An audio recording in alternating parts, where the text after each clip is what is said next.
Et af hovedprincipperne i videnskabelig tænkning er at anerkende, at din forståelse altid er i udvikling, og at du måske tager fejl. I virkeligheden kan det være svært at komme til den erkendelse, at vi måske tager fejl, fordi at vores hjerne hele tiden udfylder information, som vi ikke har til rådighed, og deraf springer til konklusioner. Den proces er den, som jeg i den her video vil prøve at illustrere visuelt. Eksperimentet er ret enkelt.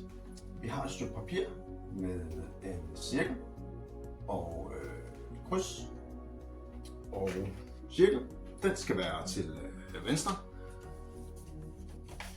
Du kan selv tegne på et stykke papir. Med cirklen til venstre, så holder vi os for det venstre øje og rykker papiret længere og længere væk, eller tættere og tættere på. Det interessante, som der sker i det her eksperiment, det er, at krydset det forsvinder. Årsagen til, at krydset det forsvinder, det er samme årsag til, at din næse altså er der, men din hjerne filtrerer informationen fra. Vi kan prøve at hjælpe os selv ved at lave et eksperiment til. Det ligner det forrige ved, at vi igen har et kryds, men den her gang, der tegner vi en lige linje igennem.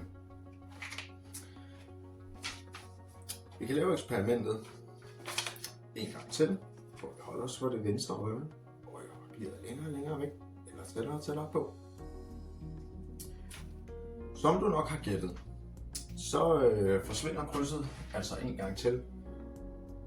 Men hvis du ikke selv har lavet eksperimentet lige nu, så vil du måske forvente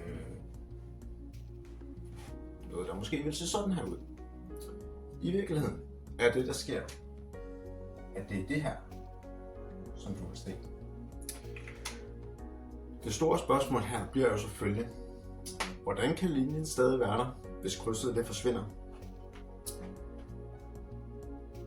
Og det er fordi, at din hjerne udfylder information, som du ikke har til rådighed, og deraf springer til den her konklusion.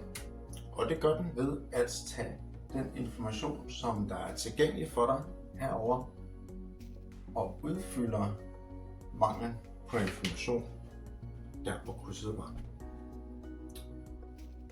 Det store spørgsmål, som det her eksperiment jo selvfølgelig rejser, det er, hvordan kan vi være sikre på, at vi har ret, hvis vi ikke er ude og eksperimentere og finde os frem til løsninger? Fordi så lang tid vi ikke er ude og eksperimentere, så vil alle vores gæt være en hypotese.